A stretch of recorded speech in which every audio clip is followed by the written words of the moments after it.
This episode and all episodes of Over the Bars podcast are brought to you by Donnells Motorcycles in Independence, Missouri, Bar to Bar MX in Mays, Kansas, the Kansas Motocross Championship Series, and Keaton Fahnholz Real Estate. Please check out our sponsors and go ride a bar to bar after you buy a bike at Donnells and a set of Fox gear while you're there also. And you're going to go ride it at the KMCS at Bar to Bar after you load your truck up that you had parked inside of your garage at the house that you bought from Keaton Fahnholz. It's full circle. Shop the OTB network of sponsors. Thanks to those guys. We appreciate you. Okay, it's recording. Hello. So you were just saying you've been playing Super Nintendo. Mario Brothers. Yes. Or actually Super Mario World. It's not even Mario Brothers. Super Mario World. Unless you do two-player, which I just found this out. Oh, you posted that photo, right? Yeah. Of Luigi.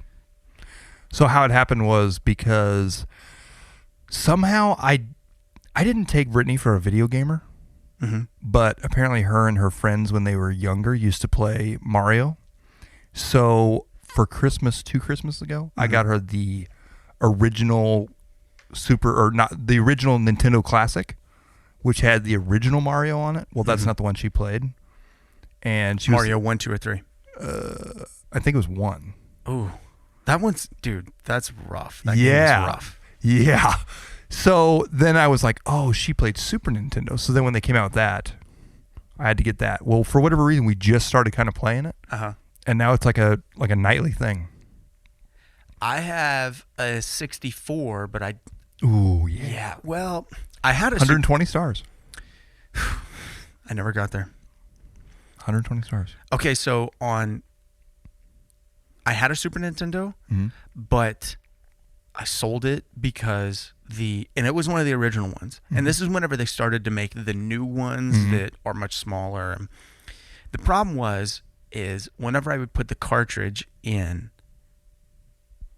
the receiver inside of the actual unit was a little bit worn out. So the game would kind of wobble back and forth. So what I would have to do is I'd have to fold up a piece of paper and slip it in with the cartridge to secure it. So then the diodes or whatever they are made contact with the receiver perfectly.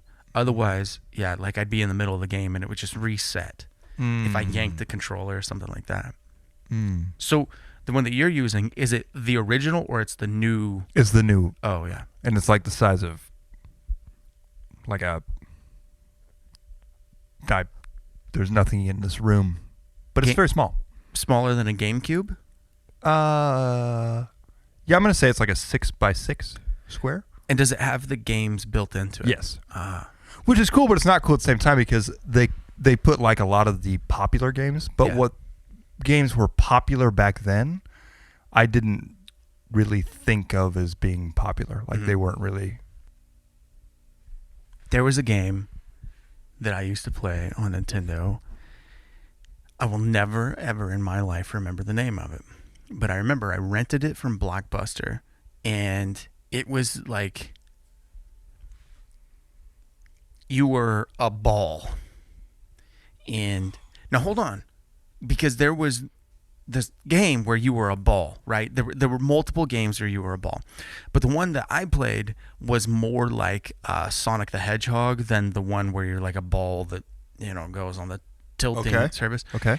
And you'd like go through these chutes and not ladders, but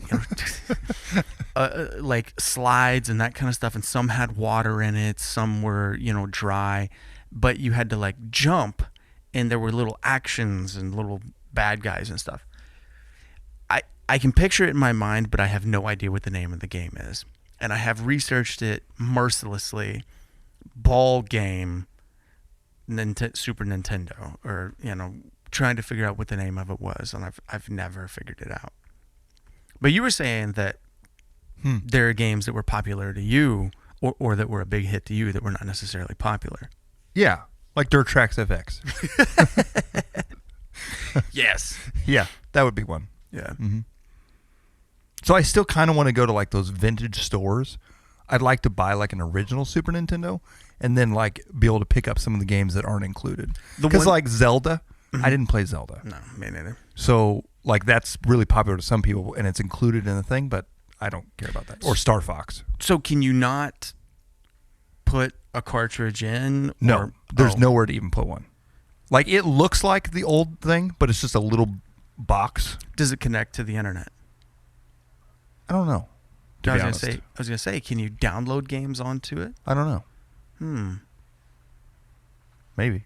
I don't know. Because I feel like that would be the way to do it. Yeah. Now you got me curious. No, I don't think you can. Well, I don't know. Maybe. I should research this sometime. Dude. Okay, of all the games that we played at your house, was there one that you loved above the others? VMX or Supercross Circuit. Okay. Yeah. Either one. That's funny because for me, Gran Turismo. Ooh, man, I forgot about that. Mm-hmm. I never got good at that. Nobody could. It was so hard. You had to be an adult. Yeah. Yeah, I remember the whole reason you had that game was because your dad played it. Yes. And he was very, very specific. Whenever he would let us play Gran Turismo, but it couldn't be on his championship. It couldn't be on his name. And we were not allowed to use the foot pedals or the steering wheel. And we had to, he was very, very adamant that we always kept the discs clean and kept them in the Gran Turismo case. Yep.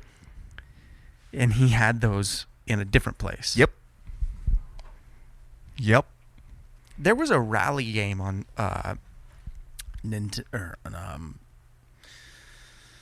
PlayStation 1 that I really loved. I couldn't tell you what it was, but I loved rally games. That was probably... It's so funny because, like, for me, motocross games were not that fun because I understood the physics and it was always wrong. Yeah, I will agree with that. But then whenever I would play rally games, I don't know the physics of rally cars, so I'd just hold it wide open and crash into shit. Yeah. But it was awesome. I agree. I think motocross games for people that really ride motocross are not as fun for people that like maybe casually ride or don't have anything to do with motocross. They want to, but they don't. Yeah. That's because you're right. The people that you see like online complaining and stuff are people that actually ride and know that that's not how that works. Yeah. You don't go 45 mile an hour through a Supercross corner. Right. That was the cool thing about Supercross Circuit is they got it right. Yes. Like the jumps were small. Yes. The corners you were, I mean, you did just hold the throttle wide open pretty much the entire time, but you never like went fast. Yeah. But I would venture to say if you went back and looked, if you could figure out who bought that game and like, if you could get a review from everybody that bought the game, racers bought it, loved it, but I'll bet you people that don't have anything to do with motocross or don't ride, I bet they hated it. Probably thought it was kind of lame. Yes, this is a dumb game. That was also the only game where whenever you were riding in a straight line, the bike swapped back and forth. Yes, it did. That's the and only the jersey one. would blow in the wind. Yep. Mm-hmm. See, that's the problem with like the modern games is like everything is too big. All the jumps are too big.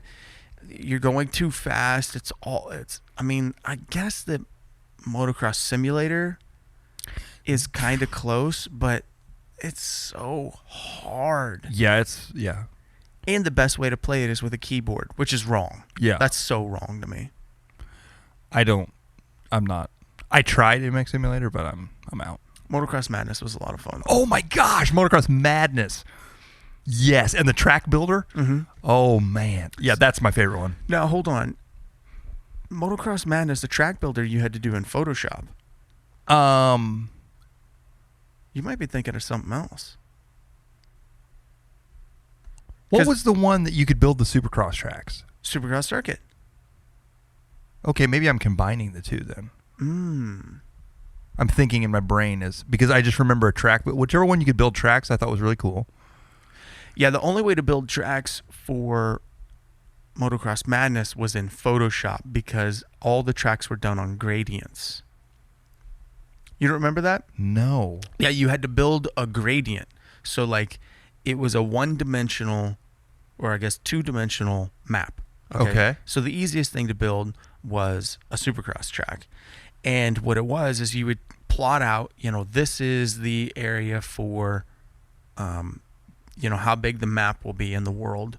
And then you had to take the gradient tool and make, so like if you're looking at it from the side, if you're looking at the side of whoops, think about how they go up and down and up and down.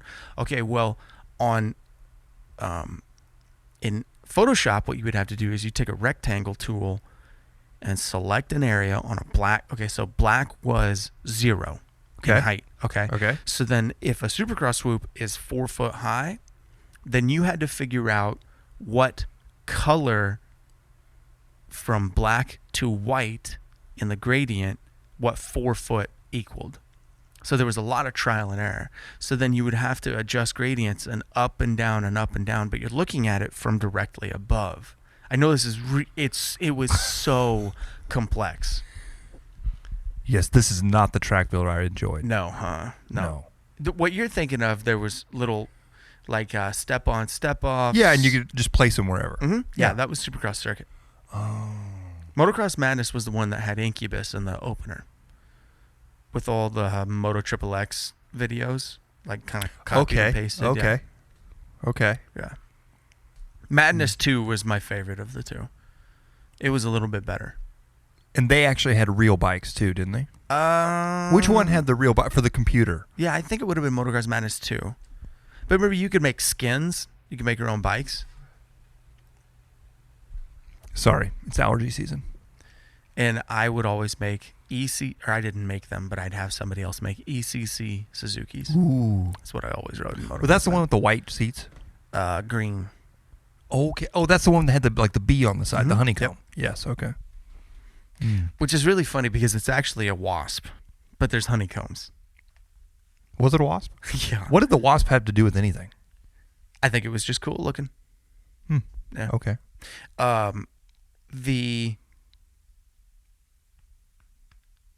In MX Simulator, you can do skins for your bikes too. And some of those are legit. Some dude in Italy made me from last year my Outdoor National FedEx bike, the one, really, the white one, yeah, the 250. Some dude from Italy had it, and somebody, I can't remember who, was watching a video, because people watch other people play. Yeah. And the guy was riding as me. Really? Yes. Fox gear, pink and white bike with purple seat, had the FedEx logo on it, the full deal. Have you ever reached out to the guy? Yeah, I sent him a message. I was like, hey, I can send you my actual sticker kit, so then you have the file. Because there was a couple things that were a little bit off about it. Yeah. But dude, he literally recreated my bike just from photos and did a really good job of it. That's crazy. Yeah, and had the Rip and Ruts logo on it too, just from photo of me taking photos of my bike. That's crazy. Isn't that cool? Yeah, I reached out to him and told him, hey, I'll if you want to make any of my bikes, I'll send you all the files. Hell yeah. He was all about it. The English was a little bit broken, but he was really excited about it. And I think he just never got around to it. That's pretty cool, though. I was quite stoked about that. That's really cool. That made me want to learn Motocross Simulator so I could play as myself. As we're talking about it, now I kind of want to try it again. I've tried it 4 or 5 times. It's hard. Yeah. It's so hard. And when I say try, I mean set up the controller. I went and bought a controller at one point. I was in it. Whoa. Yeah. Did you ever play any flight simulator games? Yeah. With a joystick? Yeah. But I tended to just do it to crash into other people and cause chaos. See, I had one, but I can't remember what it was. But yeah, I had some jet fighter simulator. Yeah. On my mom's Windows 95 powered machine, and the thing was you had the joystick. And I would joystick with my left hand, and it had the fire trigger right on top of the joystick, and then 2 buttons down here. And the 2 buttons were really important. I don't remember what they controlled, But the other thing is you had to keep your hand on the keyboard at the same time. And I was too young to just have the coordination to joystick and keyboard at the same time, because you'd have to push like F buttons, like F5, to switch to like, Fox missiles, and then F3 for, short range gun, that kind of stuff. I just wasn't very good at it. But I did the same thing. I just crash all the time. My favorite simulator when I was like 12 or 13 was in our industrial tech class. They had a driving simulator that was just to teach you how, it was like literally a driver's ed thing. Like it was a tool they used for driver's ed. But if you got your work done in time, you could go sit at the desk and you could practice driving. And dude, it was legit. Like you had to stop at the stop signs, and if you didn't, it was like and like it would tell you, it was the coolest thing ever. It was so cheesy, but it was like I felt like I was driving. Could you, cause mayhem? You could, but like there was like people, but they were like one-dimensional people. It's like they weren't moving, and like you could like drive through them. But the goal was to try to make it and hit them before the game stopped you and told you you're out of control. Yeah. Yeah. Do you remember Need for Speed Hot Pursuit? Oh, yes. Oh, yes. We played that a lot. Yes. Oh, yeah. And the goal was to cause as much damage and get as many cops to follow you as possible. What a cool concept. Yes. Do they have games like that anymore, or is it just old? Everybody, you have to play fucking Minecraft now. It's like the only games they're making. I think the games are really complicated now. Like super, super, super complicated. Oh, he's going for the refrigerator. I definitely thought you were going for the string cheese. No. No string cheese. I ate a whole pizza by myself last night. Did you really? Mm-hmm. What flavor? Are you ready for this? Margherita and Italian sausage. Or sausage. Okay. Yeah. So I don't know why I just pictured the fact that you're wearing like a Hawaiian Chief shirt right now. I thought it was going to be like a pineapple chicken, something really weird. I don't eat those fancy pizzas. No, I don't either. Those pizzas are for chicks. Straight up, dude, I'm supreme all the way. I want all the toppings, the classic. Yeah. Black olive. You know that? I won't eat black olives off of a pizza. If they're on a pizza, I'll eat them. That's fine. But if they're in a salad, if they're by themselves, you're out. I'm out. Are you a pineapple on pizza kind of guy? No. Really? No. I didn't know that was like a thing that people didn't like. Do you like pineapple? I do. But not on pizza. I don't. Have you ever had it? I have. Whenever it's not Hawaiian pizza with the ham. I have not. See, I think that's what the catch is people always put the pineapple on the Hawaiian pizza. But dude, if you put Hawaiian on a like a supreme pizza, especially if you get it at like Minsky's where they put the cheese over the toppings. Okay. It adds such a, whenever you get that pineapple bit that just, explodes in your mouth. There's no way to say that without it being super gay. Yeah. That's okay. I'm going to stick to my guns here. Okay. Stick them to him. When that pineapple just explodes in your mouth, gushes. The moist pineapple juices. So much just release. It's, right there on your tongue. It's delicious. This isn't really helping the pineapple pizza case for me. Too cummy for you? Yeah, it's not my thing. Now it's really not my thing. Yeah. I think it's delicious. Especially at Minsky's or Pizza Shop. Was there any whenever, or even now, when you go racing, is there like any specific track that you want to go to because there's somewhere near the track that you want to eat? Like somewhere special? Even if it's like a pizza place or whatever? Yeah. Okay. Absolutely. Raynard's. Okay. The butcher, what's it called? The barbecue stand. Okay. Yep. I assimilate those two together. If I'm going to Raynard's, I'm going to the barbecue stand. Okay.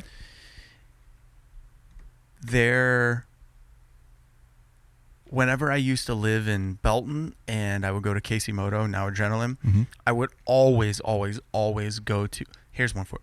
Well, Cahokia halfway across 136 on the way home, we'd stop at Casey's and get Casey's Pizza. Okay. Yeah. And then I would do the same thing on the way home from Casey Moto, both. Okay. There have been a number of times where I've been out, because so many of our tracks are out in the middle of nowhere. If there's a Casey's nearby, I will kind of drive out of my way to go to Casey's just to get Casey's Pizza after racing. Every small town has a Casey's. Practically, yeah. Yeah. If you're in a town that has a Casey's, you know that even if it's big at this point that you're sitting in it, at one point it was a very, very small town, and that was the only store in town at one point. I'm trying to think if there's anywhere else. What's the pizza place in Grain Valley?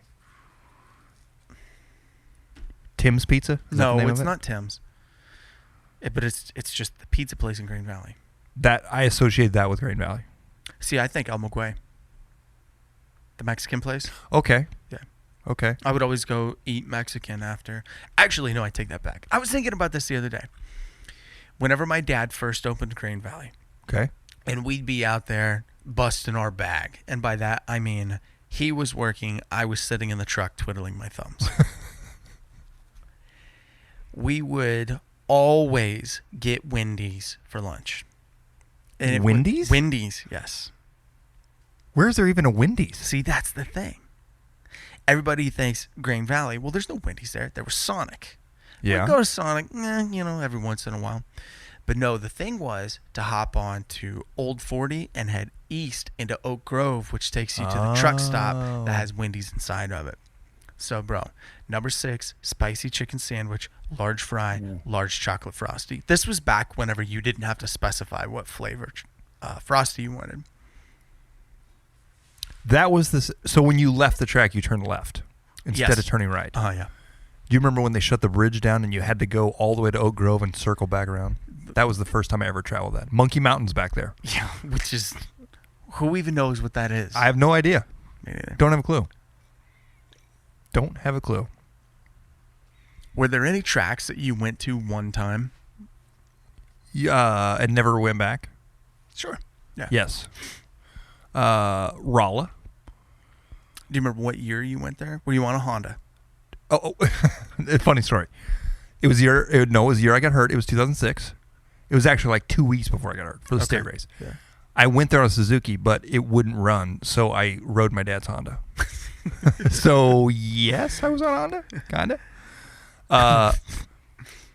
That was a super cool track. Rolla, I think I went twice.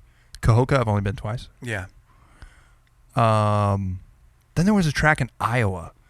You were there too, but you guys had been there multiple times, and I don't remember the name of it. Winterset? No, I don't think it was Winterset. The Farm. Do you remember the track at all? Vaguely. Like this is, I'm saying like 60s or 80 days. Oh, gosh. Yeah. I only went to the Farm one time in 2002. So, and it obviously wasn't Lamoni because we both went there often. Yeah. Wasn't that? I've only raced, in Iowa, Winterset, Lamoni. Maybe it was Nebraska. What was in Nebraska? That would have been Asheville, which was White Sands. But you went to White Sands on 50s. Yeah, maybe it was White Sands. They had like the whoop, the sand whoops. Yes, that was White Sands. Okay, that was White Sands. That's the one I'm thinking of. But yeah, we went there a couple times, didn't we? Oh, maybe you didn't go there on 50s. Because I know that Chance went with us. Or not with us, but, Chance. When we were there, Deegan was there. Mm-hmm. Brian Deegan was racing. And we were on 50s that. Okay. Yeah. Okay. Yeah. I went back there for the last race ever, not knowing that it was in 2014. Was it cool? Oh, dude, the track was so sick. Really? It was so sick, yeah. It wasn't a super big track, was it? They cut it down for the 50s. We didn't ride the whole track. Oh. Yeah. But going back on big bikes. And the crazy part about White Sands is it was in a perfectly flat field, but it had those 2 giant step-ups. Yep. Remember those? Yep. Okay.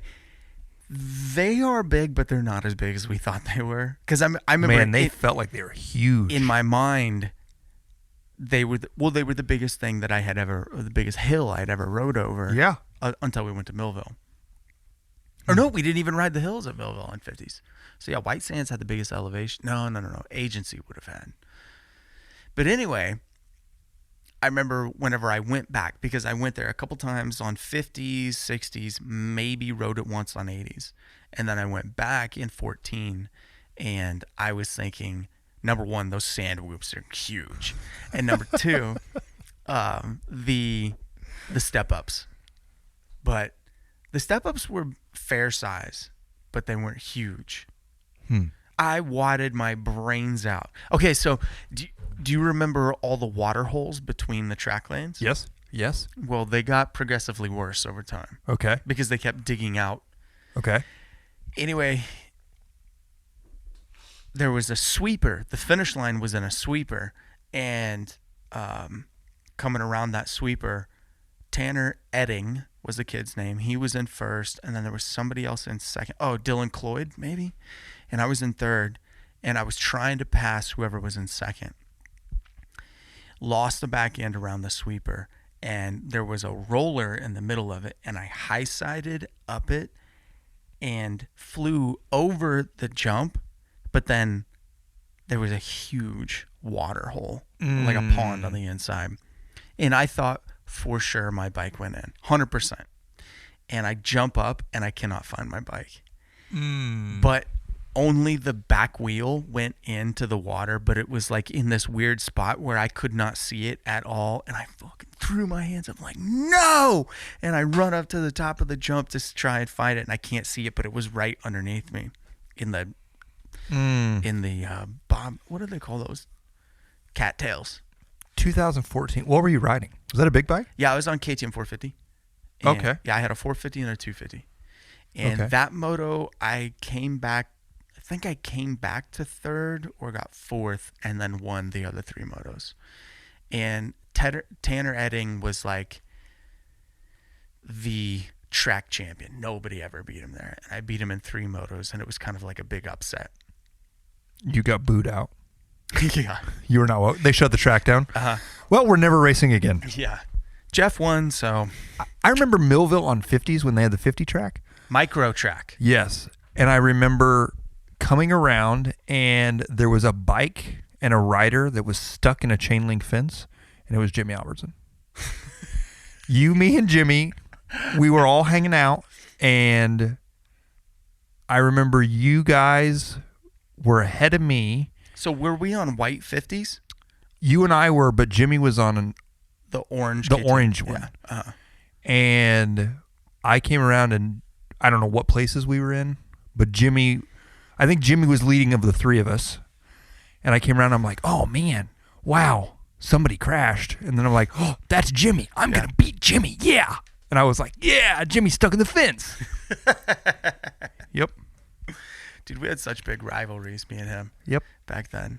And Jason Hussey and I had crazy rivalries. And that was fun because it was always hyped up as like East versus West in the 60 classes and 80 classes. We'd always race together at Hawk Point. Yeah. Did you ever go there for a night race? No. Did you know they made it into a night track? I had heard, but I never went. Allegedly, it was like daylight. Really? That whole facility That's a big track to make a night track. Well, okay, what was the kid's name? Damon Gabbert. His dad, Gray. Yeah. Gray got that property through a grant through the state, and then the state paid for the lights. Really? Yeah. Yeah, because it was like technically it was public use land. Okay. Kind of like Finger Lakes was. Sure. But not at the same time. Yeah. I don't know. Kind of like how there are state-owned soccer fields, but that doesn't mean you can just go out and play on them at any time. Yeah. I think it was the same type of deal. Yeah, so the state paid for the lights, and so they put up lights. Wow. I wonder what that place looks like right now. I would bet that the light poles are still there, the lights have been pulled down, and it's just a field. Because you can't, no agriculture could grow there because of the hills. Yeah. And you couldn't do anything else. You couldn't put like soccer fields. Only thing you could do is turn it into housing development. Yeah. What was that? What was the jump? The big jump up the hill. Right in the middle? Yeah. It had a name. Yeah, I don't remember what it was called. Somebody at home is like, it's the fucking... But it didn't... The weird part about that jump was it didn't seem that big, but to come up short and to make it was like... When you came up short on it, you were like, oh, I just got to go a little bit faster. No, you have to go like 10 more gears wide open faster. Like, yeah. Cahokia had a really big uphill jump too. Now, are you talking about the double next to the tree that was out of that super ruddy right-hander, yes, or the one that was up the roller hill? Actually, I forgot about the one up the roller hill. I'm talking about the one by the tree. Yeah, that was a big jump. Yeah. I went out there in 2002, and I was on a KTM 400. Mike Cromwell was there. Mike Cromwell. Yeah. Remember him? Yeah. Mike works for a pesticide company now. Random, yeah. He was like a nurse. Really? Yeah. I saw him at a vintage race. Really? A while back. Yeah. I saw him at one of the Supercross races where I was doing inside track at St. Louis, I think. Yeah, he was there. Are you going to St. Louis this year? Why not? Yeah. I went to Dallas last year. Did you? I think that was, yeah. Aubrey and I went. It was her first Supercross. Ooh. I'm interested to see what it's going to be like now that it's, what is it, the second week of January? Yeah. Something like that? That's a good place to have it earlier in the year because it's indoor pits. Yes. And also I feel like because before it was what, March? It was sometime late March, early April. It was decent weather. Yeah. And there was a lot of shenanigans outside as far as like bikes disappearing, blah, blah, blah. A lot of shenanigans. Yes. I feel like that will be cut down tremendously because I feel like January 11th, it's not going to be ideal weather outside. What are your thoughts on Supercross Futures being expanded to all races?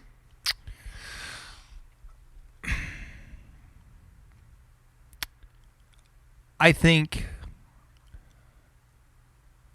it kind of depends because I think it's a good thing for the guys that are trying to make it and earn their pro points.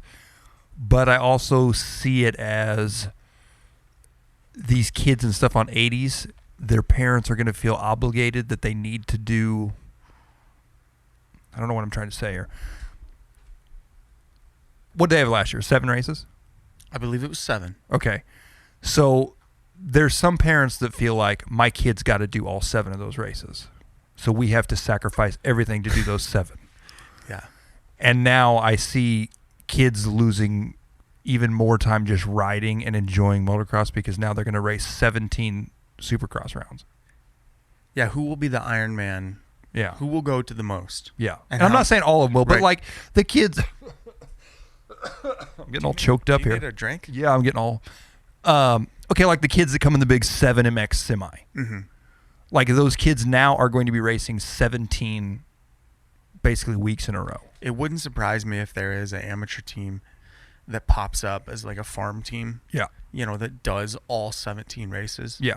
Plus now, you know, they have amateur day at Monster Cup also. Yes.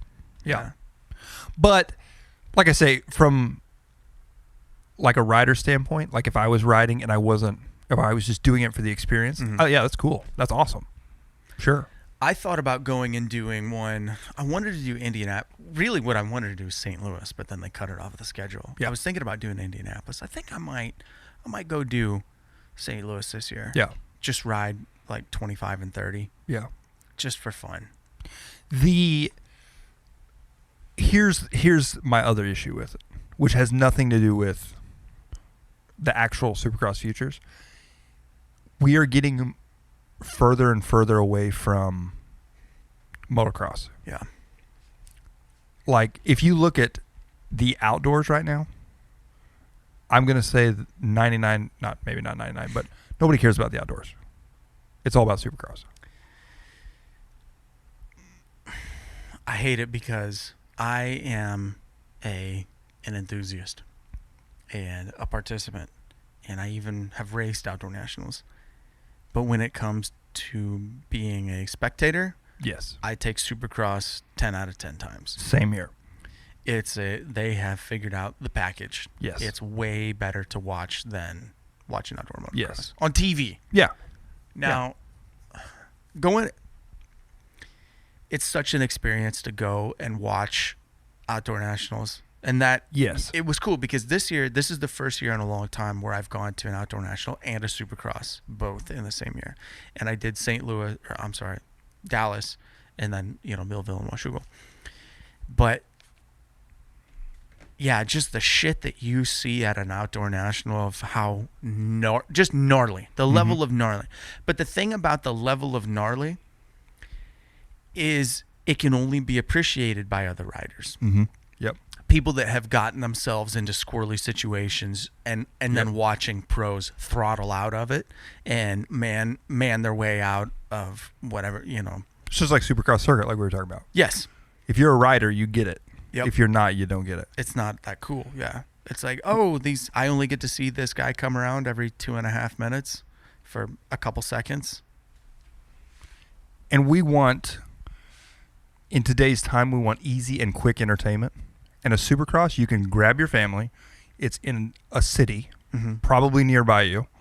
You can go at 7 o'clock, and you can be done at 10, and you have seen a full night's worth of Supercross that you can talk about. But to pack everybody up and go to a motocross race, you got to be pretty committed. Well, for instance, let's say, what's halfway between? Let's say you live in Des Moines. Okay. And you think motorsports is cool and you have a motorsports family. Or, you don't necessarily race motocross or anything.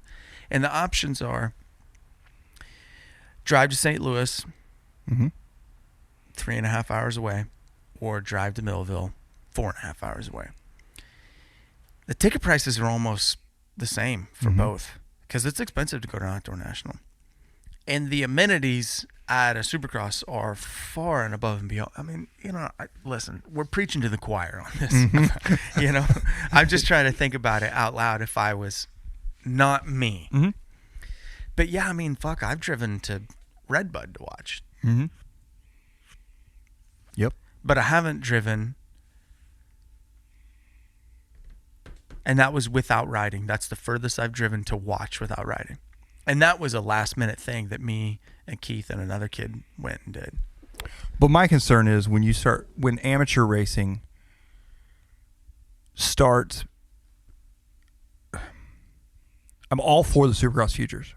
But when amateur racing starts going to Supercross, and now we're taking away from even the local side, like the amateur side of motocross, what is the future of motocross? Or and you really see it, especially on Instagram, is it's like as soon as as soon as all the pros start training for Monster Cup, all the fast amateurs also start training for Monster Cup. It truly is like they are getting in that repetition, of going to ride Supercross tracks. Why race a local motocross race when you could go ride a private Supercross track and be quote unquote training and be a step ahead of everybody else that isn't? Yes. Which there's and even the guys that aren't going to race Supercross futures, if they want to someday race Supercross futures, you're talking kids on 80s, whatever, they want to, they're still going to follow in those footsteps. Rather than going to Adrenaline on Sunday, they're going to, mom and dad are going to build them a Supercross track, or they're going to go to somebody's private Supercross track. And you know what's funny? I don't know why this is so memorable to me, but one of the most fun times I've ever had riding a dirt bike was at Underground MX in Texas on the night track, which didn't have lights. It was a Supercross track with tamed down jumps. But it was, there were some big jumps on it. All the triples were tabletops. The rhythm sections were, cut down pretty well. And but the corners were like Supercross. And there was a couple like where you'd pull out onto the start straight. there was a really just this fun rut. I will never forget that rut. It was so Supercrossy, just coming out on the start and just how it was. And I rode a 20-lap moto on it, and it was so much fun on a 252 stroke, especially. And I'm like, dude, I would love to just pound out lap after lap after lap, because you get in that flow state of where everything, just starts clicking together. And once you hit that, dude, I get it. That's when Supercross is really fun. So I understand why people are attracted to going and riding those type of tracks. But the other hand is, you do have to be a better skill rider to even handle that kind of stuff. That's like, sure. That's why fair races are so fun to watch. Yes. Because Joey Jim Bob goes out and has no business riding over those obstacles. Yes. But he's going for it anyway. Do you ever watch Red Bull MX Nation on YouTube? No. I haven't watched them in a long time, but I happened to watch the last one. And Cooper Webb made the comment that if he wins a Supercross championship versus if he won an outdoor national championship, he's talking $1 million or more difference. Like, yeah. And that just made me think, like, wow. Like, I know, obviously, that Supercross is like the premier thing, but I didn't realize there was that much difference. Well, it's a professional sport, and I keep putting the analogy out there of, well, I'll break it down a little bit further. Did you ever play T-ball or? Yeah. Okay. Yeah. So whenever you played T-ball, where did you play? Some field somewhere. Yeah. In Lee Summit, Raymore, Pleasant Hill, that kind of stuff. Yeah. And then if you would have followed the T-ball path and started getting into slow pitch and or machine pitch or coach pitch and then slow pitch and then what is it? Pony, Mustang. They have all these different, I'm sure it's changed now, but like whenever we were, the top level non-high school skill level was like stallion or something is what they called it. It was funny because it was by horse. And so like as you would advance, you kept getting better, and then you were playing, let's say you're playing high school ball. You got a nice field.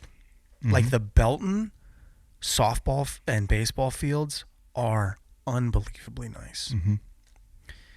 Well, then let's say you're pretty good at baseball. So then you go to, let's say Ottawa University here in Ottawa. They have a pretty good baseball team. Or you go to KU even, and you're playing in a pretty nice stadium. It's not it's not closed indoors. But then you make it to the minor leagues, major leagues. What happens? You go into a stadium. Whenever you become a professional, you quit playing outside and you play in a stadium. There's no reason motocross has any there's no reason motocross isn't going to do the same thing. That's a good point. I didn't think about it. Where the farm league for it, I mean, it's like minor league baseball, always outdoor stadiums. Major league baseball has indoor stadiums. Not all, but many. Football, especially, has a lot of indoor stadiums. Many. Half of the NFL is indoors or more. Well, up until you get into the NFL or whatever, or the MLB, or NHL even, you're playing outside. Same thing happens with Supercross. So, as the sport goes more towards Supercross and indoors, the people that see the long road, that know, yes, there is a path to get there. Obviously, 60 guys are doing it. So obviously, if 60 guys can do it, people will chase that. And the best way to start is by starting them young. So you ride night races, fair races, train on Supercross, light Supercross light. Yeah. Junior tracks on 80s, super mini, 125. Yeah, you try the Loretta's thing and do that. But at the end of the day, I guarantee you that if you were turning lap times a couple seconds off of Van Martin or something like that on a super mini, and you're not that good outdoors, there would probably be, I guarantee you, Kawasaki would take interest in that.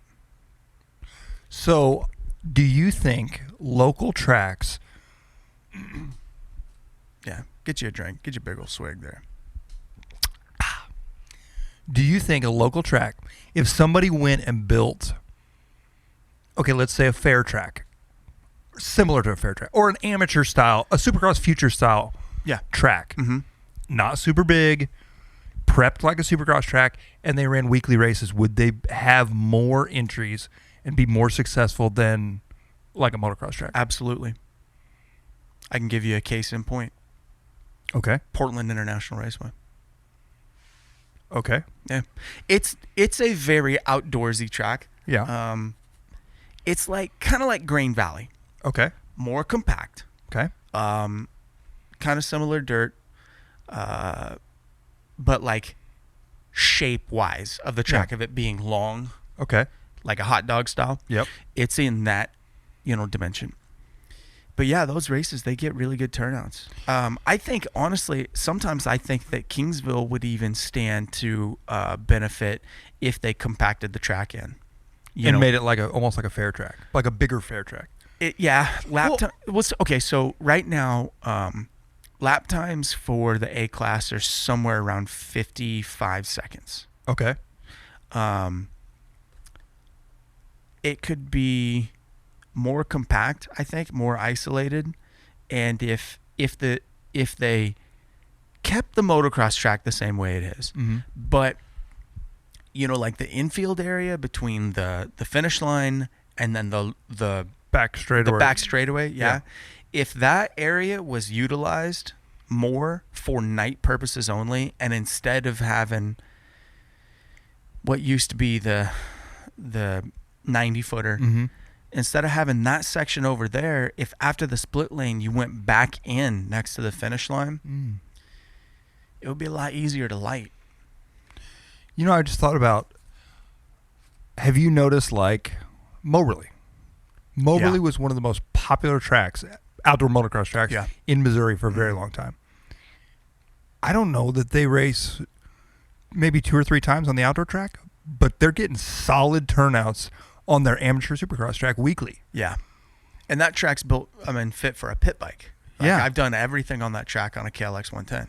But it gives you that Supercrossy feel. Yes, it does. It's safe. I say safe. It's as safe as you're going to get an amateur Supercross track. Yep. Obviously, it's not as safe as a flat straightaway. Right. But it's interesting. I think so maybe we're going to start seeing more tracks, which is good and bad at the same time. It could allow more tracks to open up in smaller spaces. Absolutely. Whatever it takes to get like a Chevy dealership to sponsor a motocross track is good. So like if you can go to the Chevy dealership and say, hey, we have this motocross track here in town and we're going to put your the same way they do with the fucking rodeo. Yeah. Or, whatever.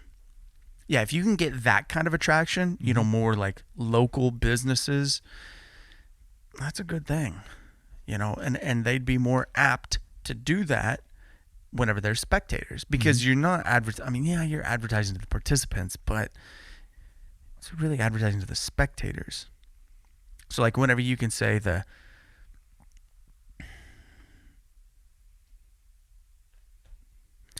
Auto Wash Supply Whole Shot, or the Chick-fil-A 250 Pro class, something like that. I guess it would be the same as circle car tracks. That's exactly what I was getting ready to say. Yeah. But if you had a rally car race or any type of day race at a circle car track, there's hardly any spectators. Nope. But when you compact it all in, it's night, and you get kind of that experience. It's a show. Yeah. Yeah. But interesting. At the same time, you can't have a motocross race inside of a circle car track. Nope. Circle car people don't give a fuck. They're not going to be there to show up. Nope. And then motocross racers know that the track's going to be janky, so nobody's going to be there to watch either. Yep. So true. It has to be very specific. Yep. You have to have its own location, its own clientele for people to come out and watch. Okay, so talking about this, what as a spectator, what do you enjoy watching more, Red Bull Straight Rhythm or Monster Cup?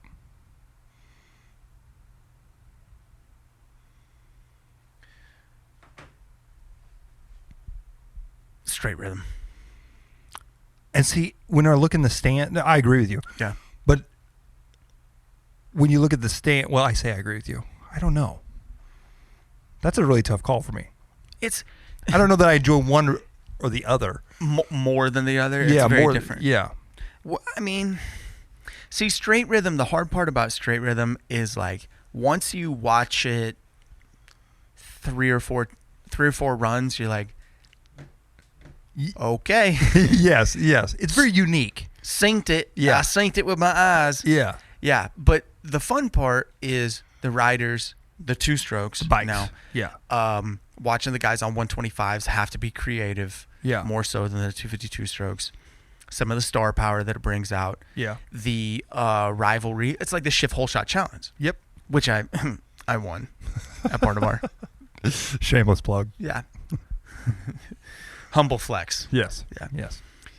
See, the cool part was that you go head to head, but Yeah. it's not just head to head. It's 3 at a time in Shift Whole Shot. Okay. And it's until you get to the last two. And then it's best of 3, the same way that it is at Red Bull, at Straight Rhythm. Okay. So if you have a clean sweep, that's not the most fun. But what's really fun is whenever you get 2 guys that both win one. And then it's all the marbles, the final elimination to move on to the next round. Then it's not about the track. It's what's fun is to watch the pressure. Yeah. Kind of like, well, the pressure I think might have got to Ronnie a couple years back. Yeah. But when the pressure was on Stank. I couldn't think of his name. Yes. Yeah. Stank Dog. Yeah. Hit those whoops, Yeah. swapped and slammed off the side of the track. Yeah. Yeah. At least he ran that number 1 plate. That was did. badass. He did. The 3-moto format is cool at Monster Cup. Yep. And the Million is cool also. And Yep. that thing that they had last year where Tomac won and then that kid won a bunch of money. That was also really cool. That was cool, yeah. What's that kid's name? Jesse something. I don't know, but He was a celebrity for a minute. yes. Yes, he was. That is pretty cool, though, to think that's a lot of money. Did you see that Savachi said, no fucking way in hell would I do it again? If we were doing the same exact thing this weekend and it was the same exact circumstances, I wouldn't pull over. Really? Mm-hmm.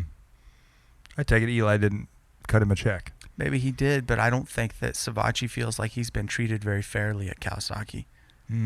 Yeah. He's in a tough spot right now because he was supposed to go to Honda. Dude, he pretty much had the deal inked at Honda. Here's the catch though. Whenever Roczen signed at Honda as the number 1 rider, Okay. he also had rider refusal for teammate. So Roczen dictates who the other rider is on the squad. And Kenny and Joey don't really get along. Really? Yeah, like not they just don't get along. And it was over girls. From a long time ago. Wow. So Okay. yeah, there's some drama that's not even worth bringing up. But long story short, they don't get along. That's why Savachi's, because everybody's like, Savachi's going to Honda. Yeah. It was like the deal was inked. It got close, but until Kenny stepped in and said, nope. And that's why we have Brayton riding 450 in Supercross. And Sexton riding in outdoor because Brayton doesn't want to race outdoors. Right. Sexton wants to defend his 250 title. Wow. Yeah, and then Sexton is 21, 22, 23 on the 450 squad with as, signed. It's already done. So what's Savachi, where do you think he'll end up? He may retire because the doors are closed at Kawasaki. Suzuki doesn't have an open seat. Who's Suzuki got next year? We've got Teasdale. Isaac Teasdale. Who are their riders this year? On the 450. That's the thing is Isaac Teasdale's coming in because it's the team is going to be sponsored by his mom's Indian casino. Okay. Mm-hmm. So the Factory Suzuki team this year will not be JGR. No, it is. Oh, it is, but yes. it's backed by whatever the casino. Yep. Okay. Yeah, his mom's 100% Cherokee, Chippewa, whatever the fuck it is. I don't know. Yeah. So she went to the tribe board and said, hey, my son races dirt bikes and we want to do something big with him. Can we spend some A&R money? And the tribe gave it the go ahead. The tribal board did. And so he bought his way into the Suzuki ride. Yeah, that's how that works. That's how motocross works. Now, the interesting part will be, what can he do with it? He'll be a 15th place guy outdoors, and he'll make some mains in the 450 class at Supercross. Think so? Yeah. He's very talented. I mean, he's extremely talented. Don't get me wrong. The kid is very good at riding dirt bikes. He was very good in Supercross. I don't think that he's... I don't know. It just depends on how good his starts are. Can he pull it off in the heats or the semis? Or no, they're done with semis. They don't even do that anymore. I don't know if he can get ninth. So, yeah, because I was trying to think Reed for Supercross. Mm-hmm. So it'll just be Reed and him? Who else raced for Suzuki this year in the 450 class? Pike was supposed to. Right. Who replaced him? Norin, right? Did he run? I don't know that he ran them all, but I think he did for a few. Yeah. I'm not so sure that Freddie isn't signed again to JGR. I think he may be. Yeah, I think that's right. Reed, Norin, Teasdale. Okay. And then KTM is going to be Marvin and Cooper. Same. Mm-hmm. Has Benny's deal been renewed? To my knowledge, it has not. Man, I hope he gets that. Yeah. I don't know why he wouldn't. I mean, he's had some bad luck with some injuries.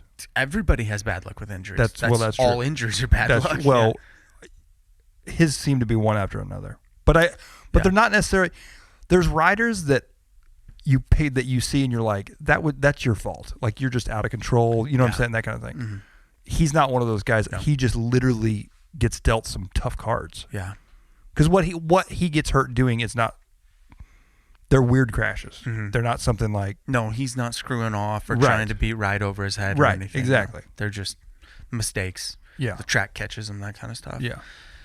That's something that is a defining characteristic of champions, though, is those little things. They just don't happen to those guys. Yeah, that's true. That's like whenever Dungey hurt his back or his neck, whatever it was. I think that is whenever he realized he got hurt one time, mm-hmm. and he's out. Mm-hmm. Even though it wasn't that serious of an injury, and he came back and raced a couple times after it. I think he maybe even won. But I think he realized that the injury streak was over, mm-hmm. and probably he was just like, "That's it, calling it quits." Yeah. Is he racing straight rhythm?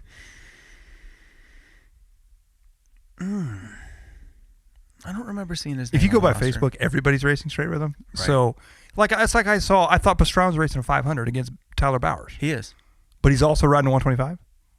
I don't know what that 125 is for. Oh, okay. See, I just assumed it was for straight rhythm, or maybe it's just a cool 125. I think it's just a cool 125. Oh, I thought he was racing at straight rhythm. I've decided next year I'm going to do X Games Real Moto video. What is that? Oh, you haven't seen Real Moto? No. On YouTube? No. Okay, it's just a video competition of who can get the most plays. Really? Yeah. Uh-huh. What do you get if you win? Money.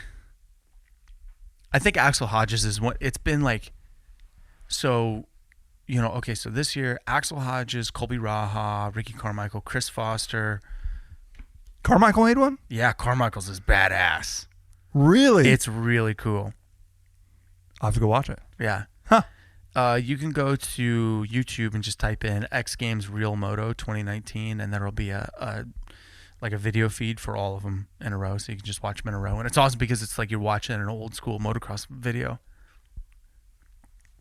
because it's just awesome parts. Now here's my question. Yeah. X Games Real Moto, does that mean X Games is going to try to bring back some sort of form of racing? No, they just call it Real Moto. Okay. Yeah. I don't know why. Remember the Navy games?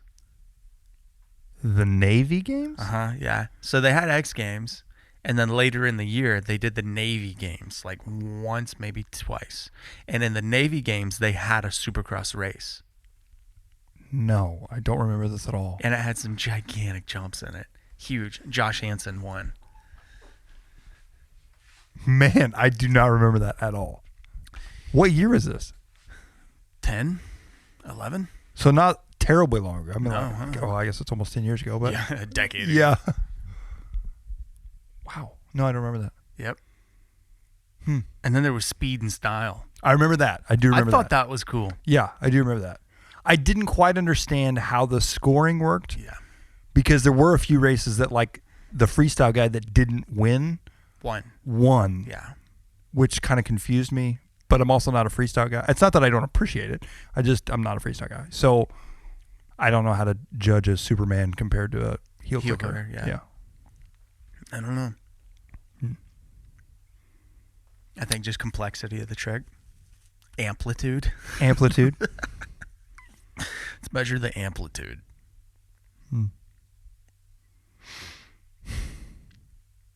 Have you ever been to X Games to watch?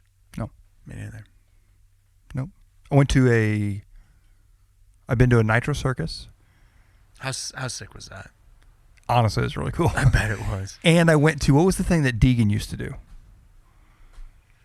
Oh my God. Iron. Whatever it was, they had a red team and a blue team, and they had a storyline behind it. Yeah. I went to that too. And then Bartram had Steel Rodeo. I never went to that, but I remember that. It was just freestyle ramps, you know, just motocross guys. Do you remember whenever Kenny did the exhibition at... I was just going to bring this up. Shrouds. Yeah, but what was it? Blue Springs Power Sports is what they changed the name to, right? Yes. Chad Franklin. Yes. Yeah. And crashed. Kenny did a backflip and crashed when he landed. Yes. It was super windy that day. Yeah. And he did the one thing that you're not supposed to do, jump when it's windy. Yeah. But he did it anyway. Yeah. After that, and he was fine. Yeah. But he didn't flip after that for a really long time. That was kind of the beginning of the end of kind of hearing about him. I saw him he raced at Merwin after that. He came up with, who did he come up with? I don't remember who he came up with. He did an exhibition this year at Hale Arena for Nitro. Oh, he did? Yep. Really? Mm-hmm. So he's still riding and stuff. Oh, yeah. Yep. And he raced the plus 30 class too. Really? Dude, me and Kenny have been buds for a long time, and I pitted with him, and he's like, when's the last time you rode? I was like, I don't know, 2 months ago or something like that. He's like, I don't fucking get it. You get off of the couch, and you come out here, and you ride a 125 two-stroke, and you're somehow competitive. He's like, it doesn't add up, Jeff. And I was just like, I don't know. He's like, I always, if I didn't ride, I got so rusty, and I was so jealous of guys like you. He's like, I'm jealous right now, and I'm not even racing you. I was laughing so hard. He's such a funny guy. How old is he? He is 10... I think he's 9 years older than I am. So he might be 40. So 39, I think. That's pretty impressive. Yeah. Doing backflips at 39. Yeah. Not me. Nope. Okay, so... Have you ever tried a backflip? No. No. Okay. Do you ever have any desire to do a backflip? Yeah, whenever I was jumping into his foam pit on pit bikes, I thought about it. Okay. I jumped in 4 times. Wait a second.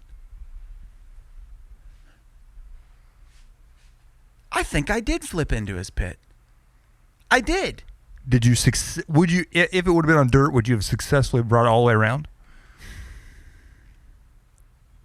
I don't know. Okay. I don't remember that, but I just remember the one rule, which was don't let go of the bike. Okay. Why? Two reasons. Number one, what you don't want to do is let go of the bike and then it land on you. Oh, okay. In the pit. Yeah. And number two, it's really hard to fish a bike by itself out of a foam pit. Okay. It's not. I would imagine it would sink to the bottom, wouldn't it? It's yeah, it sucks, and it's hot, and it melts the foam, and I'll tell you right now, jumping into a foam pit is A, hard work, and B, not very fun. It is not fun. There's a lot of time commitment into getting you out of the foam pit. Huh. Yeah, because they do it with a bobcat with an extending arm on the front of it. Okay. And a hoist, and they just wrap it around the bars, and you have to sit on the bike and hold on. You're like holding on to the bars with your feet on the pegs, but like full boner air because it's wrapped around the bars. And pit bikes, it's just really goofy looking. But when you're in there and you're buried and you can't tell which way is up, and you're on the bike and it's hot, the deal is, whenever you do a flip into the pit, number one, you turn this was on bikes that had gas. We saw, gas petcock. You would turn the gas on, fill the bowl, and then turn the gas off. You didn't warm up the bike. You rode down to where the start was of the ramp area. And then as soon as you got down there, you turned around and jumped into the pit. So then the bike wasn't hot. It would still get hot. Gas would leak on you, and what they didn't want is for the shit to get hot and catch the foam on fire. But they did have, eventually they were just using regular blocks, but then they got to fire retardant blocks. Yeah. But you're in there deep and you can't move, and it's really uncomfortable because you're all crunched up. The bike might be on you. And you're just waiting for the crane, and you have to throw the blocks off of you, figure out which way's up, and get out there, and then grab the hoist strap, wrap it around the bars, and you've got foam piling on top of you. Yeah. It's not that fun. That's why I only did it one day and never went back to jump into the foam pit. It's really fun on a bicycle, but it's not that fun on motorcycle. On a motocross bike, yeah. Speaking of foam pits and jumping into things, and you just said Pastrana's 125. Did you watch the video of him riding it? No, I haven't watched the video. Okay, there's a video, and he's ripping, of course, and he crashes in a left-handed bowl. Okay.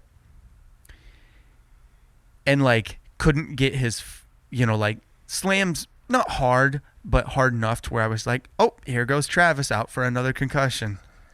Just the way he fell and laid there damn it. But he was perfectly still for one moment. I was like, he's out. But he wasn't. But I'm just like, damn, Travis. Don't fall over. You're going to knock yourself out. He's got to be getting old too. 36, 37, something like that. Well, hold on. Let's see. He was 16 his first year of Supercross in 2000. And in 2000, I would have been 12 going on 13. Is that right? No. 11 going on 12.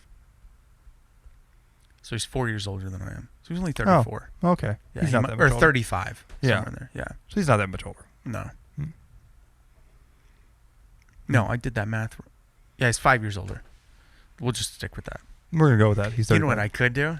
We could Google it. Wiktionary that shit. I'm going to do that because I want to know. Oops.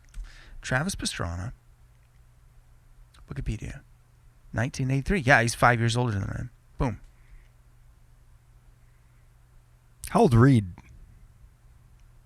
36? I'm going to say. He seems way older, too.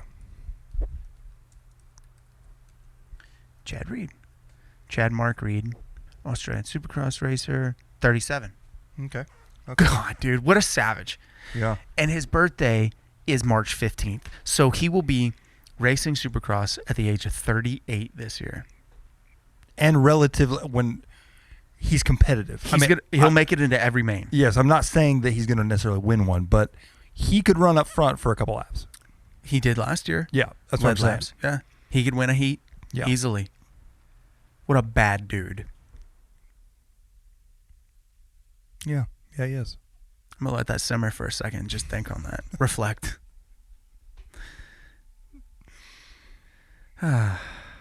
Chad. How do you think Motocross of Nations is going to go for America? Let me reverse. Have you been paying any attention to the teams or, I actually have a little bit. Yeah. Yes. I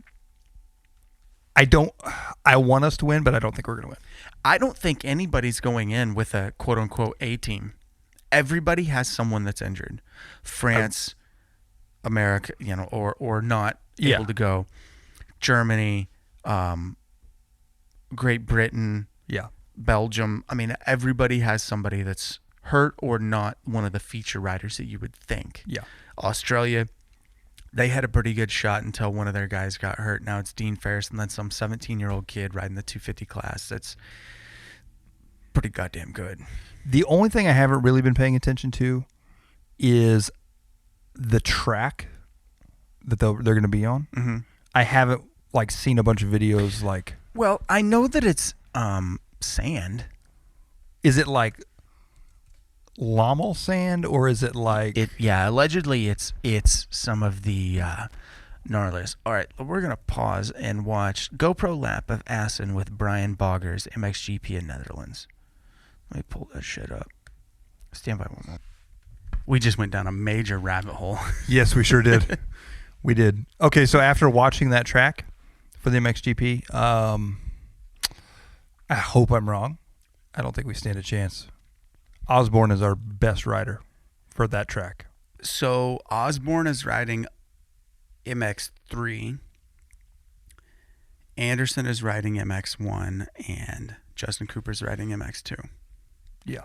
And I think the thought is MX3 is typically the least competitive class. That's the the C rider. Yeah. A, B, C. I think their thought is what we're doing is putting our most competitive rider on that track, likely to be Osborne, in MX3 for a better finish. Mm-hmm.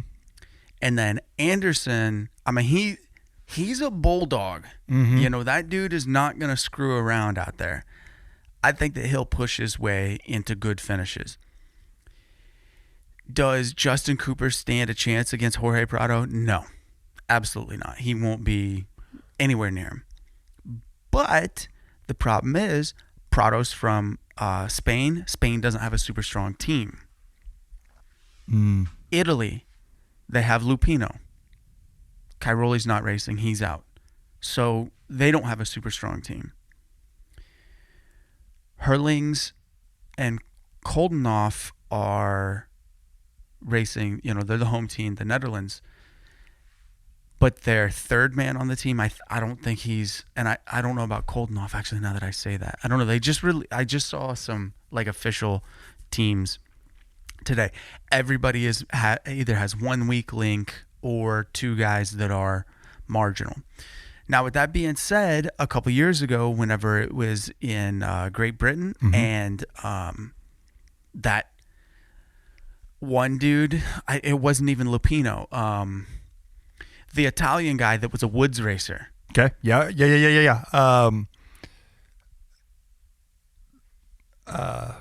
Yeah, whatever his name is. But you haven't really heard of him after. Nope.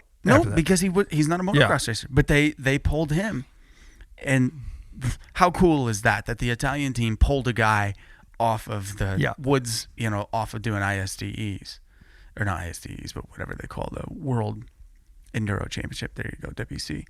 They pulled him. And he was top 3 for like half of a moto out there charging. And then the other Italian guy had a moto where he came from behind and was passing guys left and right and ended up top 3. The Australians, Kirk Gibbs, had an all-time ride. Never even heard of the dude. Yeah. And he was top 3. Mm-hmm. That's the cool thing about Donations is these guys go out and they have that, spirit for country behind them that I feel like kind of makes them elevate up to the next level. It's exciting, that's for sure.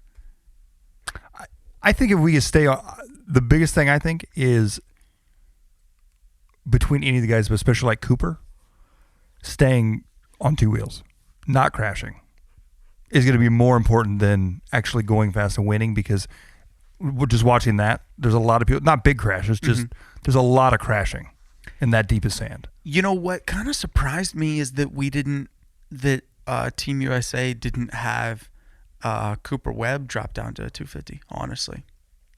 Yeah. Last time we were here, we talked about Donations, and I stamped it, and I said that it was going to be Cooper Webb, Jason Anderson, and Osborne, because I thought that's what the deal was. And I don't know what happened, but something fell through with one of those 2 guys riding a 250F, and they decided to go with Justin Cooper. They kept the Cooper in there. They had a Cooper. They had a Cooper, just a different Cooper. Just a different Cooper. I don't know, but I can't wait. I will be glued to the TV that weekend. What? How is it on TV? Like what? Well, it's not on TV. You have to watch it online. You have to buy the pass. Is it the same pass, like if you have the MXGP pass, or is it separate? Same pass. Okay. If you bought the MXGP pass, you can watch Donations for free. Okay. You can also buy Donations just as a single race, and it's like $20 or something like that. And then Straight Rhythm is free on redbull.tv. Isn't Straight Rhythm usually like months down the road? Isn't it usually on actual TV? It might be on MAV TV. Maybe like on MAV or something like that. Yeah. Perhaps. Yeah. It originally aired live on TV on regular. No, it didn't. It was streamed. You always had to watch on Red Bull TV. Now that I think about it, because I remember the first year we watched it at Peyton Adams' house on the stream. Dude, was it? Yeah, me and a bunch of guys got together and watched the race. That was kind of a weird group of people. I remember there was like a lot of people that were motocross racers but didn't know each other that well, and it was just kind of a lot of. There was no partying. It was in the middle of the day. It started at like 11 o'clock, so people weren't drinking yet. It was just kind of awkward. It was awkward. Yeah, that was a weird vibe. But anyway, yeah, I'm going to race 4 weekends in a row for the first time since I was on mini bikes. Or actually, no, it would have been 2004. Starting when? Next weekend. With? Oklahoma Motorsports Complex. Okay. It's the Oklahoma Fall Super Series. So it's in order: OMC, J-Bobs, Bar to Bar, Reynolds. I think that's the order. Okay. And then in November, there's the final round at Elk City. I don't think I'll go to that. Elk City's like 7.5 hours away from my house. And, in November. And the thing is, riding at Oakland is so good in November, it's hard to ride anywhere else. What is the date of the last one? October 5th and 6th? No. It's the weekend after that, I believe. Why, you want to go to one? Well, maybe, but I was really amped. I really want you to ride the 2-stroke thing. Oh, yeah. No, I'll be at one of those races in Oklahoma. Very disappointed. I wanted you to ride a vintage bike again and a 2-stroke. Yeah, that would be fun. But unfortunately, unless I just have no desire whatsoever to go race. Then you might. At Reynolds or whatever's on that weekend. So there's a 0.5%. So the last weekend the last race they had at Reynolds a couple weeks ago, there were 60 entries. Wow. Oklahoma's tough times at motocross right now. Which surprises me because I always think of Oklahoma like Texas being like just booming nonstop. And you know what's crazy? Race turnouts in Texas have not been that big either. But if you go to a prep practice day, there's 300 riders. Yep. Yeah. It's transitioning down there more aggressively than it is here. You know, I'm curious, from a track owner standpoint, what is more work? Races. Versus reward. I guess I'm like, if you could hold prep practices and get these big turnouts, is it really that big of a deal that you don't race as often or get the turnouts for race day? I guess what I'm saying is like these track owners that are getting 300 guys, are they really that upset? No. You know what I'm saying? All right, so let's do some math here. Let's say prep practice, it's $10 to get in. Okay. And 25 to 30 to ride. Let's just go with 30 to. Okay. Now let's say there's 300 entries, really strong prep practice day. Okay. All right, so that's $9,000 just to practice. Okay. All right. Odds are you don't have medical staff on hand. Probably not. Because it's not a race. You might have an EMT, just like a guy out of his car. There's $600, something like that. Probably not even that much. You have less flaggers on a practice day than you do on a race day. Yeah. And less staff, no scoring staff. Yeah. No entry staff because you pay at the gate. Yep. No series cuts. Yeah. No trophies. No trophies, and those are big. Yep. So like whenever you make those, like that trophy up there. Okay. Did you make that? I didn't make that one, but okay, but it's very similar. One yes. like that, yeah. Yes. What do those go for retail? For a track owner to buy. Please hold. Okay. Mic is rolled back. Okay, so a complete custom, like 9x12, would be somewhere around like $14.75 for one. For one. Okay, and what if you buy in bulk? Is it the same price? No, then it's, but relatively speaking, let's say $12 for. Sure. Does it even go that far down for? Yeah, okay. I'd have to look. 25 first place. Yeah, etc. Yeah. Okay, so those are the same prices as regular trophies. Yeah. Like the plastic and marble ones. Yep. Those, it was the same price. It was $14. People don't realize that half of your entry fee goes towards your trophy. Yeah. All right. That's where tracks that are giving out like free practice days. Yeah. That's where they benefit. Because even on a free practice day, you still have to pay to get in the gate. Yeah. All right. So if there's 300 entries on a practice day, that's 300 riders. Yep. Okay. 300 entries on a race day is not 300 riders. No. So that means you're also getting another $3,000 off of the gate, just off of the riders, plus another, let's say, probably another 300 people through the gate of mom, dad, and girlfriend. Very rare. I mean, obviously that happens, but very rarely does somebody come alone. So we're now at $15,000 for practice day. Yep. No trophies. Yep. No scoring staff. Yep. No licensing trackside software. Yep. No additional costs. Nope. And you don't have to prep. You don't have to spend as much time prepping the track. You would maybe know this because of your dad running the track. Is insurance for practice and a race day different? Well, or is it all the same? You can't buy single day insurance for a motocross track. Okay. You could. You buy it the day before, the day of, and the day after. Because the price break difference between the two is so minimal. You're talking $100 difference, something like that. Might as well just go ahead and buy it for 3 days. Yeah. Yeah. So like Bruce, for instance, Bruce buys 3-day insurance for every event that he has. The day before, the day of, and the day after. Which also kind of covers, too, if somebody comes in early to camp. Actually, I'm not so sure that you even can buy single-day insurance now that I think about it. I don't think that you can. Now, how does that work? Is that if a race rains out ahead of time? Like before you get to those 3 days?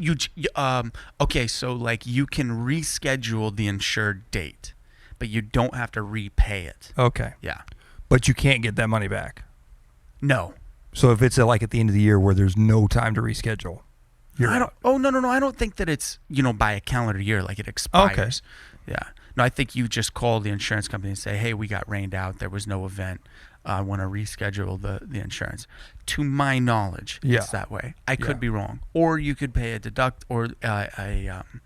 deposit and get some money back. I'm not 100% sure. But what is insurance for, would you say roughly? $1,500.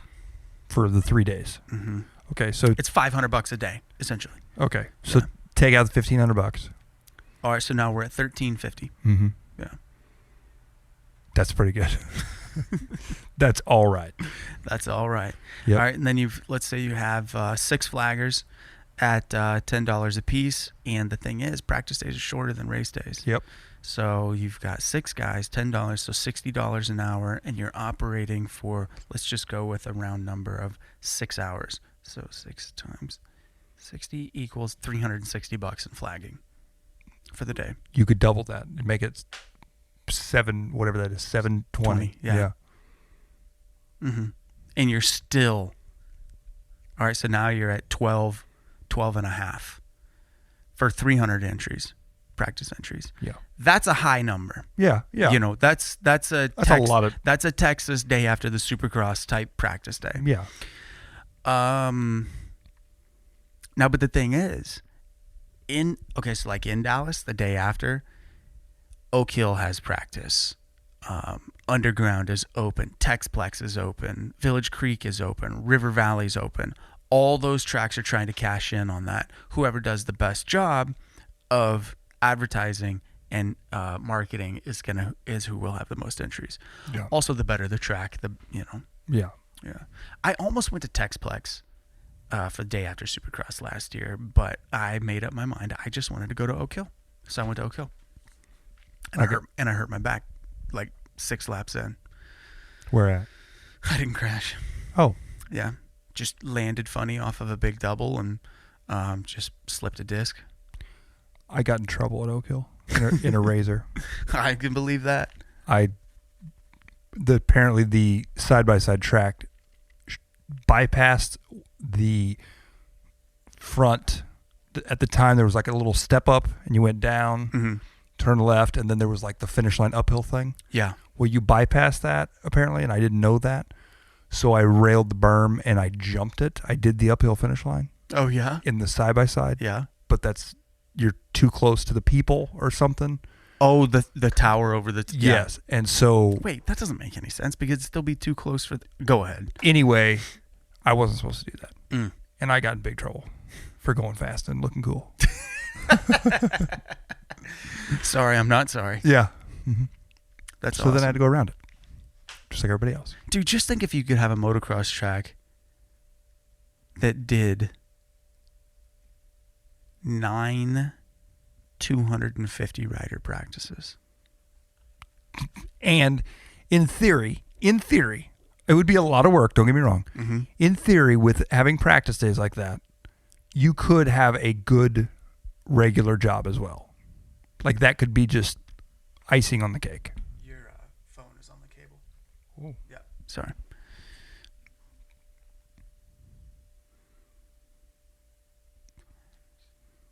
We have math taking place right now. That's wrong. All right, so yeah, if you have 250 riders, that's 10 grand. Yeah. That's pretty good. Do that 9 times a year, that's 90 grand. The question is, how much does it cost you to make that track? Much? Yeah. Yeah. Well, let me ask you this. For you to prep your track at your house, what do you spend in fuel? I'd have to add, so we have like, I think it's 200 gallon diesel tank, but it takes roughly 2 tanks in the tractor, 2 full tanks. And then depending on what kind of shape the track's in, at least 2 tanks in the Bobcat. Okay. So you're looking at 4 tanks, but I don't know how big those tanks are either. Let's say total fuel consumption through the day, 90 gallons. How often do you fill the 200-gallon tank? When I like last year when I kept the track in good shape where you could ride any weekend or whatever, I think we did it probably 4 or 5 times. That would be the best way to measure that instead of doing it by okay, so that's 200, but you're using off-road diesel. Yeah. Which is 210. Was it even that much a gallon? I don't think it was. Yeah, maybe it was. Do you remember what you paid, including delivery fee, to fill up the 200-gallon tank? It's close to. I just associate with $1,000. Okay. And I don't know why. I just figure I'm spending $1,000. I know it's not $1,000, but it's up there.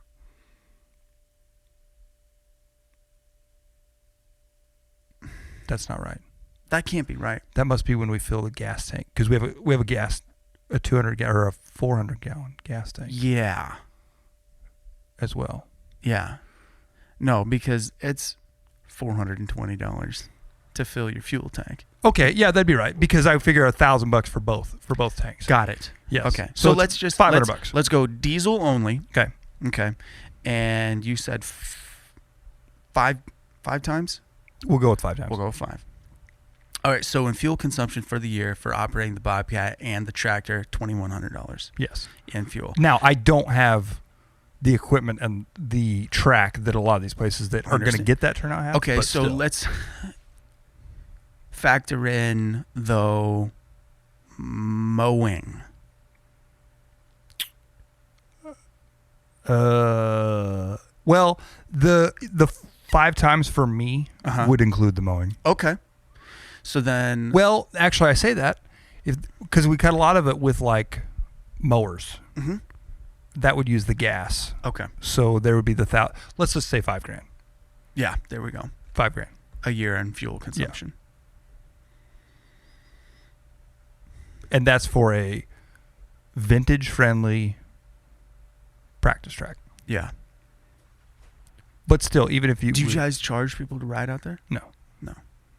So it's total loss. Yes, essentially. Mm-hmm. I mean, we have... Most people that come out and ride are always like, hey, here's... Some money. Yeah. Some money. $20. Yeah, whatever. And that's great. Mm-hmm. But at the same time, I don't stay on top of it like a motocross track. And I keep doing... Originally, obviously, I did it for me to ride on. Yeah. But I keep doing it for like my dad to ride on. Right. And I still enjoy just doing it. So it's kind of like an added bonus. Sure, if you want to... But I don't really do it for that. Yeah. And you have the land there. And you have to maintain the land. Right. So the difference between mowing it and then throwing on a tiller and throwing some jumps in it, I mean, it's like you might as well. Do you have a watering system? So I bought a pump. Okay. And a whole bunch of hose, and I thought I'm going to do this old school RJ style, drag it. Yeah. On a 4-wheeler. No. Did that one time. One time I watered the track, and it was dry before anybody got there. Yep. And I'm like, that was dumb. Mm-hmm. So now I really want to get like Zebra's got a water trailer. Yeah. I really want to get that. I want to buy something like that, but at the same time, I also look at this is fun and I do really enjoy it, but at the same time, if I'm not going to make it to where I make money off of it, can I really justify buying a water trailer? That might be a little too much. At what point do the toys not become toys anymore? Yes, exactly. Yeah. Exactly. Because right now it's just kind of fun, it's relaxed, and I know I'm not riding, but it's kind of fun. It's like, oh, it's going to be a good weekend because it's raining on Thursday. Right. That's kind of like part of it. Right. You get to go out and you could be Tractor Tom. Yes. And then Facility Frank. Mm-hmm. Yep. And Motocross Mark. Mm-hmm. All in one. All in one. Yeah. Yep. But, yeah, you're losing money on it. Yeah, essentially. Yeah.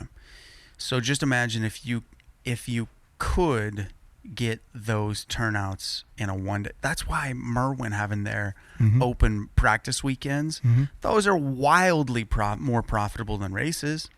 Even if you got 100 guys. If you're talking about my situation, if you got 50 to 100 guys and they paid you $20. Yeah. I mean, you'd want to get. I don't know how that works. Yeah. I don't know how if you made it into a business, you'd have to chop up land, I think, and all that kind of stuff. But yeah, it could be doable. But the number one thing is location. Above all, you have to be close to the city. You have to. Yeah, it could be doable. Even if the hard part is if you can't funnel it all down into one day. Yes. That's the thing. All right. Let's say your goal is to get 250 people in a week, or you do Wednesday, Saturday, Sunday, 3 days. Well, the thing about that is whenever you want the freedom to do what you want, right? Okay. But then what happens whenever your business is most profitable on the weekends? Then you don't get to go do weekend stuff. Yep. Yeah. And the thing about a motocross track is, sure, you and like 3 other people, if would I be comfortable with you running my motocross track? Yep. Right? Yep. Like if you had let's say you schedule an event at your house and you're like, I know, or then something comes up and you and your dad both have to go out of town for something. Yep. Right? Who would you call to run the event? I'd call Rip and Ruts. Yeah. That's what I do. But I mean, But yeah, right. I understand what you're saying. Yeah. So what my point is that it's a commitment. There's a couple people that you would ever trust with that. So yeah, it's not like you can just walk away from your motocross track and go race in Oklahoma over the weekend while you have practice at your track. I would love to someday have like a vintage race there, but do it kind of like the MoVMX where here's the track. Yeah. You're running your deal. Yep. I'm just giving you a place to do it. That one time that we raced at Greenwood was so fun. Yes. That was so fun. What was I on? What year was that Yamaha? 84? Something like that. It had disc brakes in the front. I want to say it was an 84 and 85. YZ250, I think. No, mine was the WR. Oh, was it really? Mine was the wide ratio, yeah. Oh. Yeah, with a little bit of conversion done to it, but it was a WR, actually. Oh. That thing was fun to ride, dude. I'm telling you, October 5th and 6th. MoVMX, Little Denmark. Oh, you know what? I think that's the bar-to-bar weekend, too. I definitely can't miss that. Just I'm not going to lie, the thought of racing 4 weekends in a row is draining. Just the thought of it. Being committed to that. But I want to do it because I know after it's over, I'll feel accomplished, proud of myself that I did, Will you take 4 weekends off? After that, Yeah. I probably won't race again for the rest of the year. Fair enough. Yeah. Yeah. Yeah. Because I'm not going to do the Riverfront GP this year. Was that because of the Bush incident? No. Okay. No. What it is, it's just, well, I guess, yeah, actually.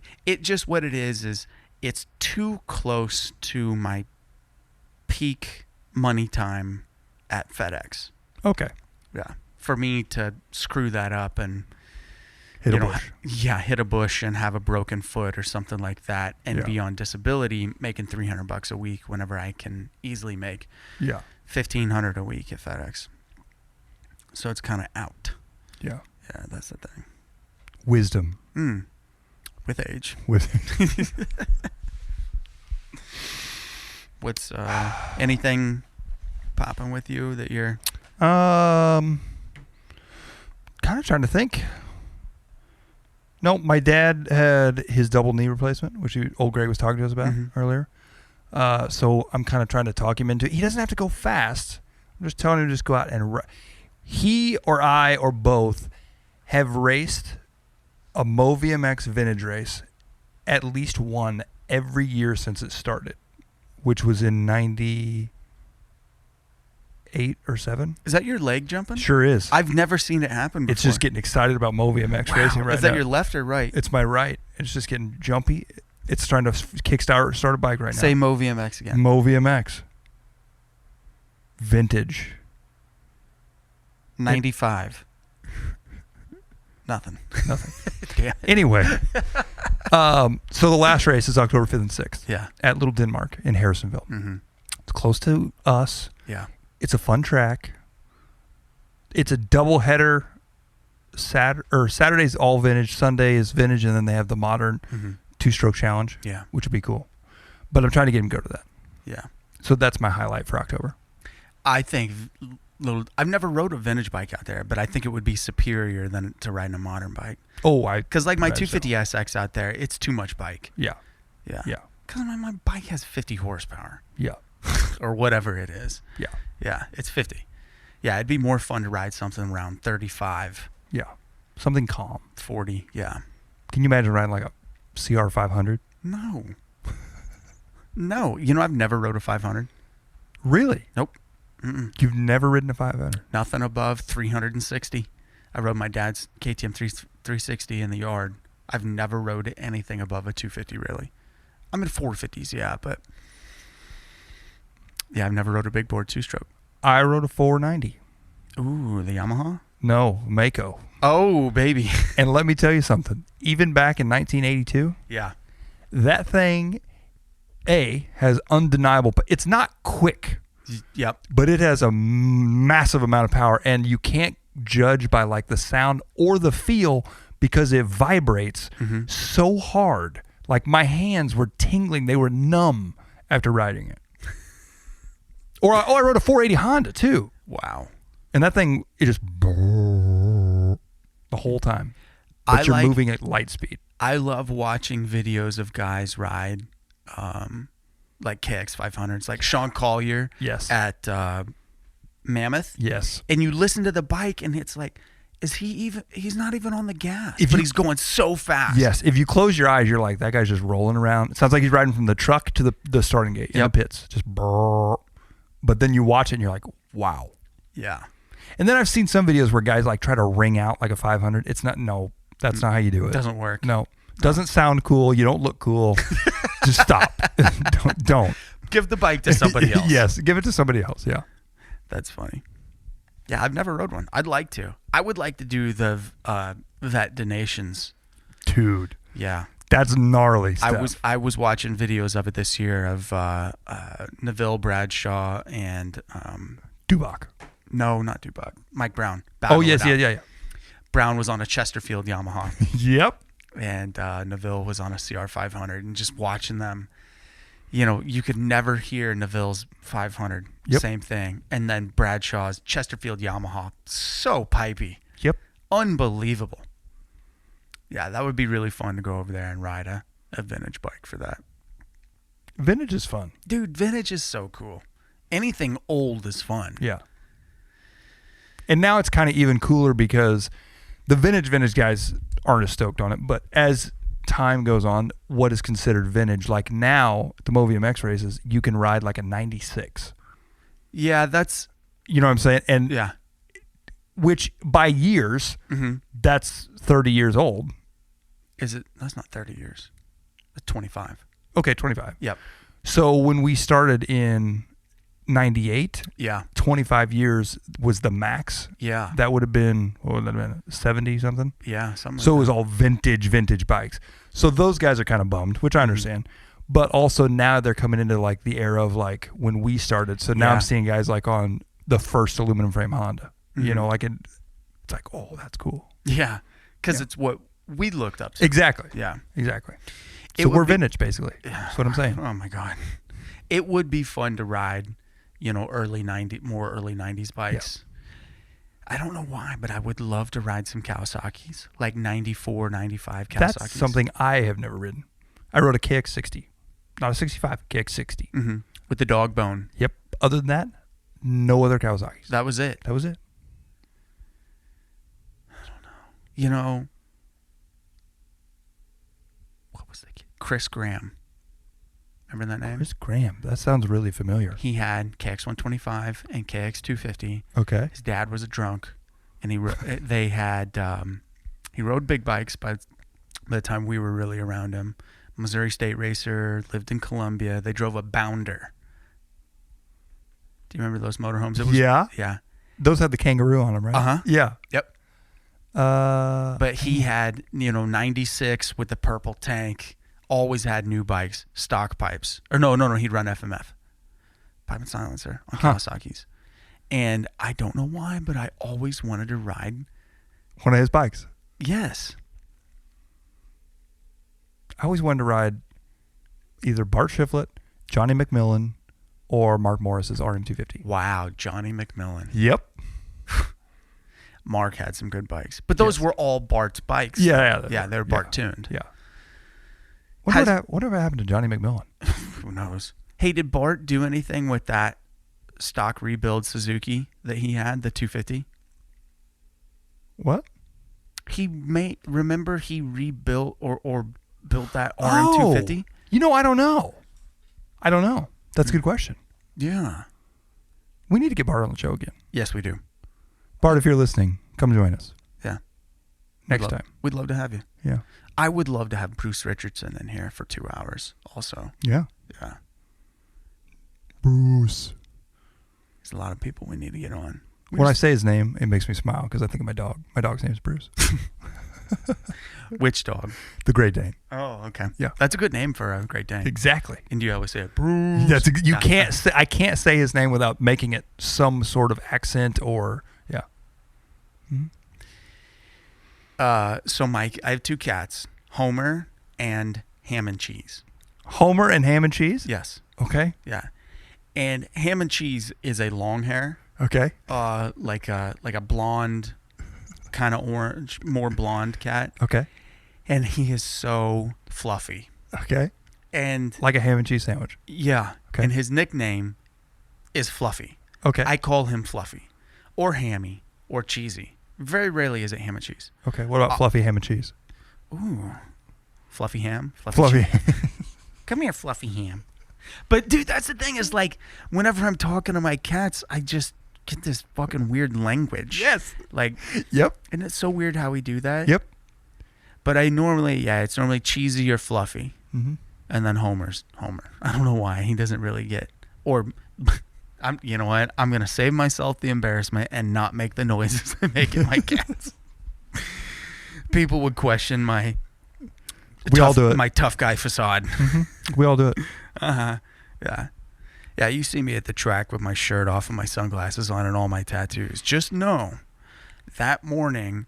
When Ham and Cheese walked by. When Ham and Cheese walked, hi, Fluffy boy. Yeah.